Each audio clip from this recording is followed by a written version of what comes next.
Tracy with the Limelight Pet Project, and today we're at Everett Animal Shelter with Hannah Culpepper. And who do we have for adoption today? We have Cuddles here, and then we also have Jack Jack, who is somewhere around here. Aww. Wandering, hiding underneath here, checking out the room. We have Cuddles is 13 years old. Jack Jack is 7 years old.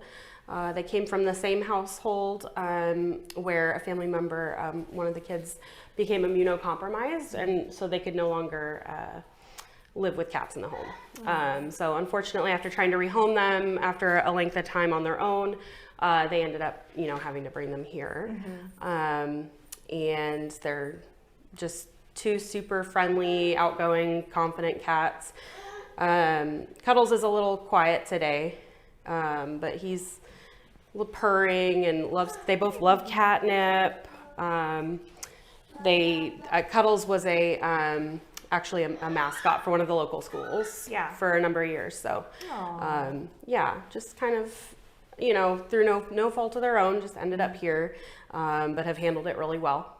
Yeah, well, they seem bonded and, like you said, confident. Now, Cuddles, he's a little bit on the quieter side because he recently had a dental. Yeah, he had a procedure. So since that, he's been a little more on the quiet side, and that can happen, I think, too.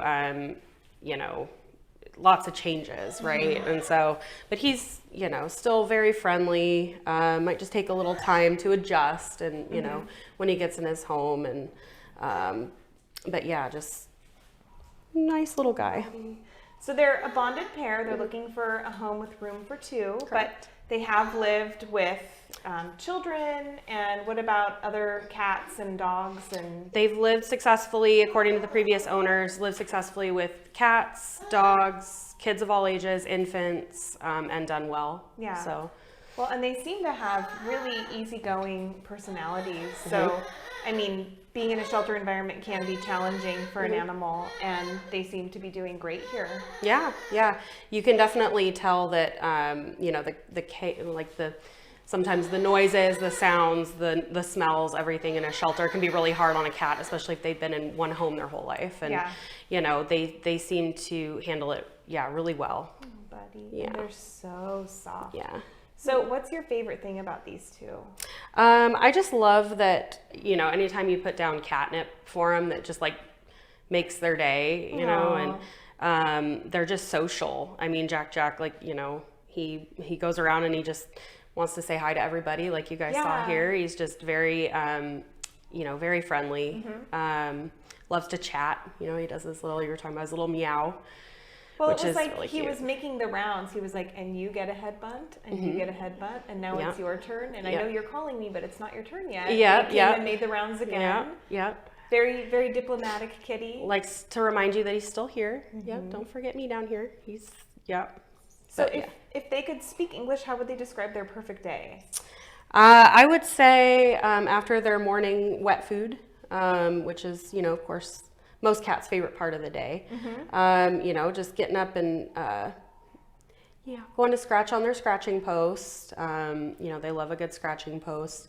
Get up on their cat tree and look out the window, and just be with their people. I'd say just being around people. They're very social. Yeah. So that'd be very important for them to have. Now they are 7 and 13. Do they have any behavioral or health issues that are making it harder for them to get adopted?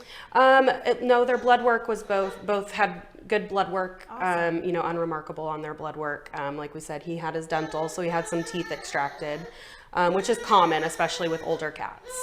So that doesn't hold him back at all. So, yeah. Oh, buddy. So they are just looking for a soft place to land where they can be somebody's snuggle bunny. Do they have any favorite toys or activities that they like to do other than partaking in the catnip? So they don't seem to be big on toys necessarily, that I've noticed, although sometimes it can just be finding the right toy.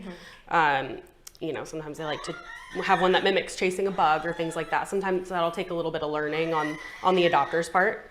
But I would say, even with him, he could even be leash trained, Oh, yeah. Things like that. Of course, you know, it takes some time Right. training, but, you know, because he is so social. He might even enjoy, you know, going out and about with you in the car. Oh, that would be awesome. Yeah. We just think they're just super sweet. Yeah. And, They you know, do seem very sweet. yeah. And like I said, they're scratching posts. Get them a scratching post. Yeah. And, you know, we have the little cardboard one on the floor that they love. Just put some catnip on it and that'll make their day. So if somebody sees this dynamic duo and they fall in love, how do they reach out to Everett Animal Shelter? So 2 ways. We'll need to have an application through the website, you know, and you'll put their names on there and, you know, it'll ask you all the questions and we review those applications daily. And, you know, good match. If it's a good match for the cats, good match all around them, we'll reach out and give them a call and then set up an appointment for them to come visit, meet them. Great. They can also call and ask if they've got any questions or anything. Yeah.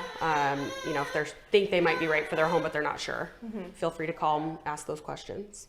Wonderful. Yeah. Well, thank you so much, Hannah, Yeah. and thank you, Cuddles, and Jack Jack, who's off camera, but very Nope. much a part of the procedure here. He just did his little meh. He's looking And, for he's looking for other cats out there. He does seem to be very aware of everything that's going on. Yeah. He's like the Mrs. Kravitz of cats, Yeah. right? He's What's like, going on, excuse lady?" me, this cat's doing something over here. What are you doing over there? Yeah. But thank you all, and here's to hoping somebody sees this segment and they fall in love with these two. Yeah. Oh, buddy, you deserve a nice, loving home. Yeah. And this has been Tracy with the Limelight Pet Project. We shine the light on harder to adopt pets because their stories are worth telling.